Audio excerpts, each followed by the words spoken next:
Hey guys, welcome to my channel. कैसे हैं आप सब? आई होप आप सब अच्छे होंगे, हेल्दी होंगे। ओके, तो आज हम आरटी जो right of children to free and compulsory education है वो पढ़ने जा रहे हैं। ठीक है, ये आप सबको पता है, बहुत इंपॉर्टेंट टॉपिक है। जो भी टीचिंग एग्ज़ाम की प्रिपरेशन कर रहा है, UP TET, REET, C TET and all other TETs, आप सबको पता है ये हर एग्ज़ाम में आता है और ये एक इम्पॉर्टेंट टॉपिक है। इससे एक दो क्वेश्चन आते ही हैं। तो हम आज आरटी करेंगे। मैं आपको पूरी कोशिश करूँगी आपको इजीली समझ में आ जाए, और जो इम्पोर्टेंट क्वेश्चंस जो जनरली एग्जाम में आते हैं वो भी हम डिस्कस करेंगे। ठीक है, तो सबसे पहले एक इंट्रोडक्शन ले लेते हैं, नॉलेज ले लेते हैं कि आरटी है क्या। तो द कॉन्स्टिट्यूशन 86 अमेंडमेंट जो हुआ था उसमें 2002 में एक आर्टिकल इंसर्ट हुआ था 21A में। ठीक है, क्या था वो article? Constitution of India to provide free and compulsory education of all children in age group 6 to 14 years। 6 से 14 ईयर्स के जो बच्चे हैं उनको फ्री एंड कंपलसरी एजुकेशन देना, ये इंसर्ट हुआ था 21A में। ये पूछा जा सकता है, आर्टिकल पूछा जा सकता है आपसे, एज पूछी जा सकती है, कौन से ईयर में अमेंडमेंट हुआ और कौन सा था 86। ठीक है, 86 अमेंडमेंट एक्ट। तो ये सब बहुत इंपॉर्टेंट क्वेश्चन है, यहाँ से आते ही हैं। The right to free and compulsory education act 2009, बहुत बार एग्जाम में ये जो ईयर है ये पूछता है आपसे, ऑप्शन दे देगा 2006, 2007, 2008, 2009, जो भी चार ऑप्शन दे देगा आपको 2009 करना है। Article 21A and the RT came into effect on 1 April 2010 में ये इफेक्ट में आया। ठीक है, ये भी पूछ सकता है कि केम इन इफेक्ट में कब आया, तब आपको आंसर करना है 1 April 2010। The title of RT act incorporates the words, जो टाइटल है वो कौन से वर्ड्स इनकॉर्पोरेट करता है अपने आप में? Free and compulsory. की ये जो एजुकेशन है 6 to 14 ईयर्स के बच्चों के लिए ये फ्री होना चाहिए, एक भी पैसा नहीं लिया जाना चाहिए बच्चों से, और कंपलसरी होना चाहिए। ठीक है, The RT Act provides for the free and compulsory education till elementary school in neighborhood schools। ठीक है, कि जो एलिमेंट्री स्कूल्स है, आपको पता है 1 to 8 जो है वो एलिमेंट्री होता है एजुकेशन, तो ये फ्री होना चाहिए, कंपलसरी होना चाहिए, और आसपास की बच्चे जहाँ रहते हैं उसके आसपास की नेबरहुड स्कूल्स में ही होना चाहिए। 6 to 14 years and no fees. ठीक है, फीस नहीं लेना चाहिए। एज भी पूछता है। Provision for non admitted child to be admitted in an age appropriate class. ठीक है, जो बच्चा जो स्कूल में गया ही नहीं है उसको उसके एज के हिसाब से जिस क्लास में वो होना चाहिए उस क्लास में एडमिशन देना चाहिए। ऐसा नहीं है एक बच्चा है वो स्कूल गया ही नहीं है 3 to 4 क्लास तक और उसके बाद वो स्कूल आता है तो उसको मना करके वहाँ से भगा दिया जाता है। नहीं, उसकी एज के हिसाब से वो कौन सी क्लास में जाना चाहिए उस हिसाब से उसको उस क्लास में एडमिशन हो जाना चाहिए।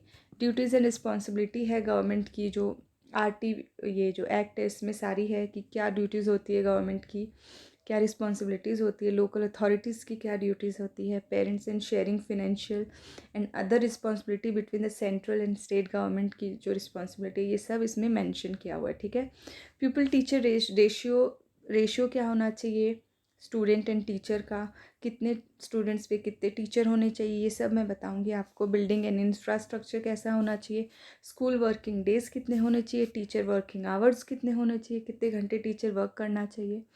Prohibition of deployment of teacher for non educational work, के लिए टीचर को नहीं करना है एम्प्लॉय, अदर देन सेंसस के लिए कर सकते हैं, इलेक्शंस जो लोकल होते हैं उसमें टीचर को कर सकते हैं, डिप्लॉय स्टेट लेजिस्लेचर को and parliament and disaster relief, ये सब काम के लिए टीचर को आप रख सकते हो, बाकी किसी चीज़ में डिप्लॉय नहीं कर सकते। ठीक है, appointment of train teacher, it prohibits, train teacher की अपॉइंटमेंट होनी चाहिए।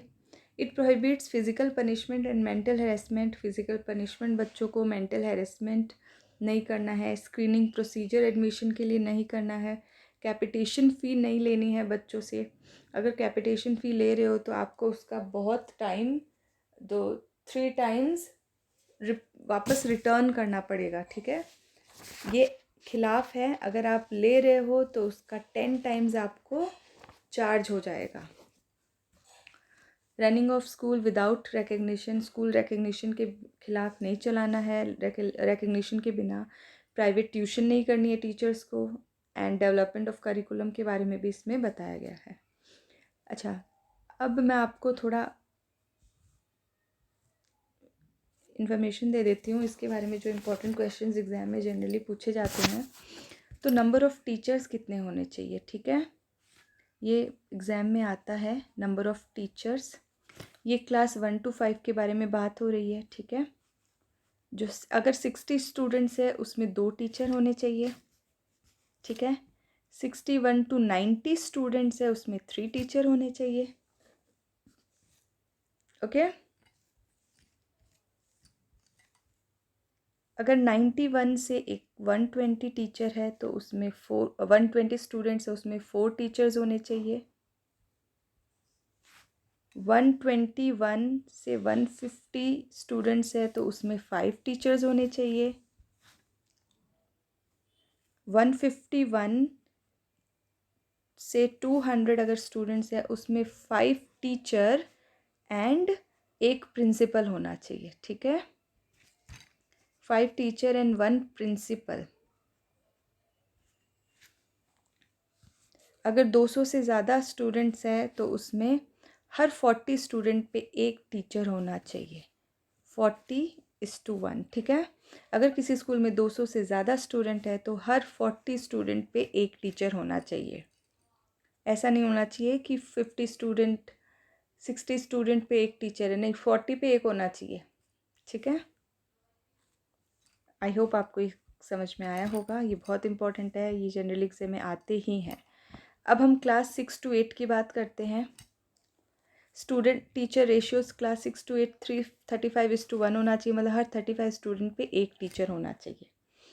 एंड अगर 100 स्टूडेंट से ज़्यादा है तो उस पर 1 प्रिंसिपल भी होना चाहिए, ठीक है। हर 35 स्टूडेंट पे 1 टीचर, और 100 स्टूडेंट से ज़्यादा है स्कूल में तो 1 प्रिंसिपल भी होना चाहिए, okay. Next, minimum working days. जो मिनिमम वर्किंग डेज क्या कितने हैं टीचर्स के लिए। क्लास 1 to 5 के बारे में बात करें, क्लास 1 to 5 200 डेज़ है, बच्चे 200 डेज़ पढ़ेंगे। 6 to 8 के लिए है 220 डेज़, ठीक है। ये स्टूडेंट्स के लिए minimum working days, okay.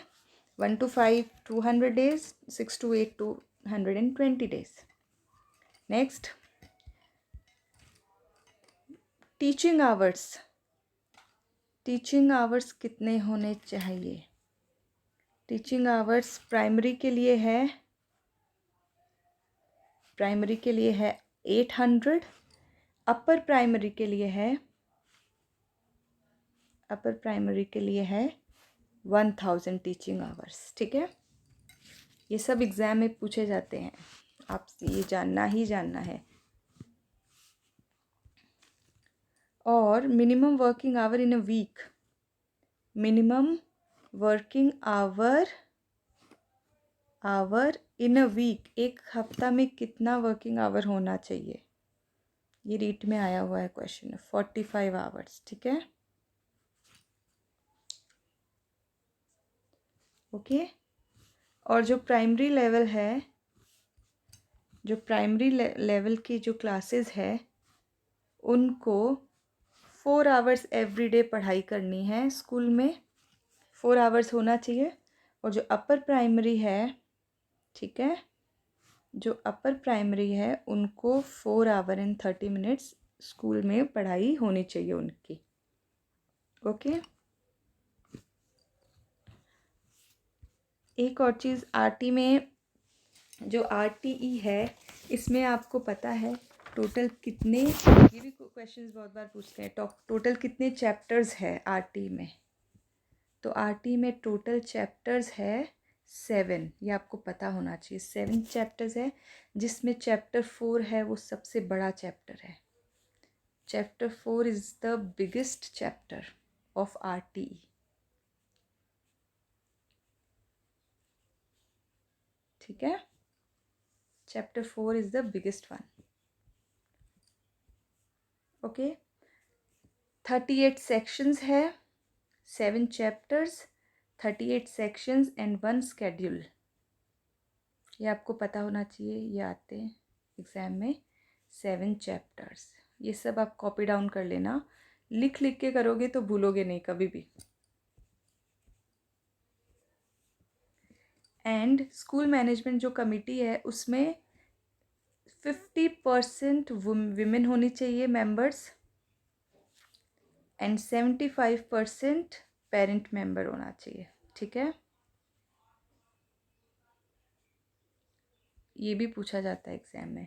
School management commission जो कमिटी होती है उसमें 50% विमेन मेंबर्स होना चाहिए और 75% पेरेंट्स मेंबर होना चाहिए, ओके।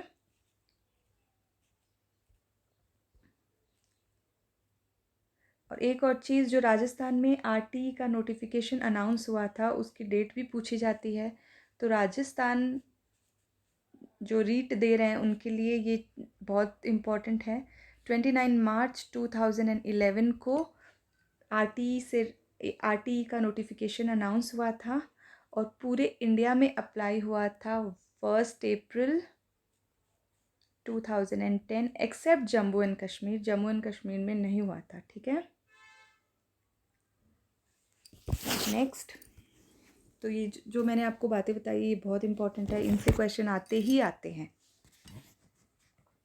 चैप्टर 1 में प्रिलिमिनरी है, इसमें 2 सेक्शन है, short, title, extent and commencement, ठीक है।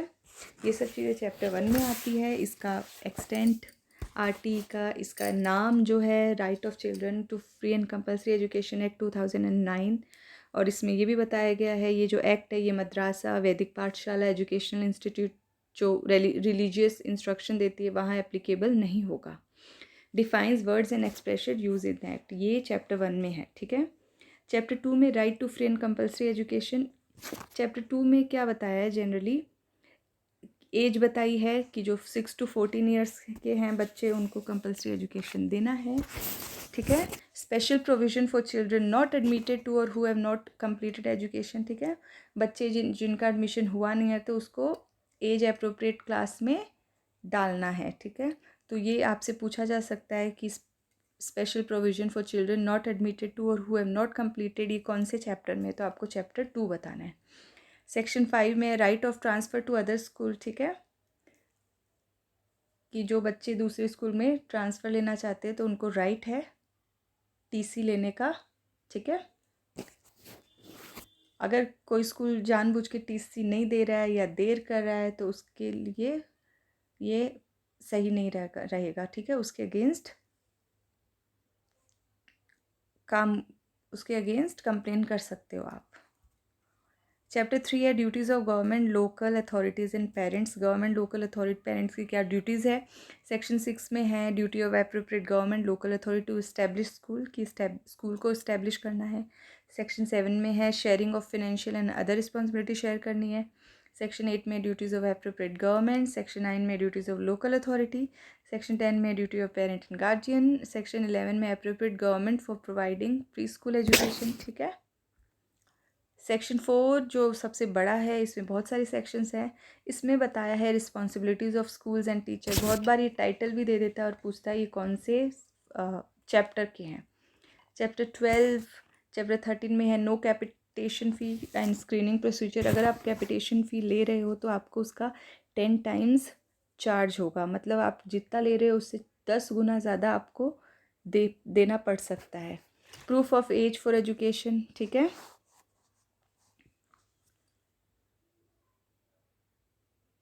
Next, no denial of admission. Admission का डिनाइल आपको मना नहीं करना है। Prohibition of holding back and expulsion, ये सब नहीं करना है। Prohibition of physical punishment, mentally harass नहीं करना है बच्चों को। No school without certificate of recognition, के बिना आप स्कूल नहीं चला सकते। Norms and standards for school इस चैप्टर में है। पावर्स टू अमेंड स्कूल्स, ये भी इस चैप्टर में है। School management committee, school development plan, qualification for appointment and terms and condition of service of teachers, duties of teacher and redressal of grievances, pupil teacher ratio, filling up vacancies of teachers, prohibition of deployment of teachers for non educational purpose, prohibition of private tuition by teacher, ये सब इसमें आते हैं, ठीक है। ये बहुत बड़ा है, इसमें 28 सेक्शंस है। ये भी पूछ सकता है कि जो चैप्टर 4 है उसमें कितने सेक्शंस है, तो आपको 28 बताना है, ठीक है। मतलब सेक्शन 12 से 28। नेक्स्ट चैप्टर 5 में है curriculum and completion of elementary education, ठीक है। सेक्शन 20 में है curriculum and evaluation procedure. Section 30 में examination and completion certificate. Chapter 6 में है protection of rights of children. Section 31 है monitoring of child's right to education. 32 redressal of grievances, 33 National Advisory Council, 34 Constitution of State Advisory Council to advise the state government on the implementation of the act. Section 7 में miscellaneous चीज़ें आ जाती है। 35 central government guidelines issue करती है, direction state, ठीक है, state को, state government local authorities को गाइडलाइंस वगैरह बताती है। सेक्शन 36 में आ जाता है previous sanction for authorise officer prosecution of offences. Section 37 में आ जाता है protection provides protection. 38 provides power to government to make rules and lay them before the house of parliament, ठीक है। गवर्नमेंट रूल बना सकता है और हाउस ऑफ पार्लियामेंट के सामने उनको रख सकता है। Thank you for watching my channel. This is all for today. I hope आपको मेरा वीडियो पसंद आया। अगर आपको मेरा वीडियो पसंद आए तो please like share and subscribe. Thank you all.